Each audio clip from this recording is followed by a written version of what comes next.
Welcome back. Kevin's Mobile Repair, 2015 Jeep Patriot. Doing some front quick strut assemblies and pads and rotors while we're here. These are extremely simple to replace. I would recommend replacing this sway bar link since all this stuff has to come off. Plus it makes it a whole lot easier if you only got to take off one instead of both sides, because now you got an opportunity of the old one stripping and then you just got to fight to get it off. So just take off the bottom one, leave the one on the strut that you're replacing, and a lot less troubles. But the new ones are 17s.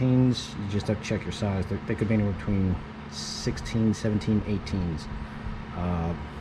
But like I said, I would recommend just removing the bottom one and then take it off like that. So first thing, tire comes off. I would also recommend jacking up both sides, so that way it does alleviate pressure off the sway bar to get it out easier. 13mm right here, that'll move the hose out of the way. 21 and a 21. So I use an impact gun to zip off the nuts and hammer out the bolts, and then that's it for the bottom half. Like I said, it's really simple. And then take off one side there for that sway bar link, and you're 95% the way done. Come up to the top, and then these are 15s. Just take off 3 15s and it just falls right out. That's it. It's really simple. There's plenty of room. It'll slide out the side. You can put a jack stand under here and lower it down so that way it just doesn't fall completely down. And then plus it'll make it easy for going back in. These things aren't too heavy.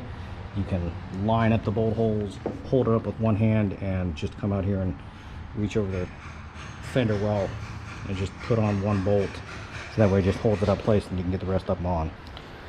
Like I said, this is one of the simplest quick strut assemblies that I've ever done. This is literally a 15-minute job for me. Plus I did pads and rotors while I was here. But that is basically it. This is simple. The rear was a pain in the ass with that control arm, but the front 10 times easier. But any questions or comments, please feel free to let me know.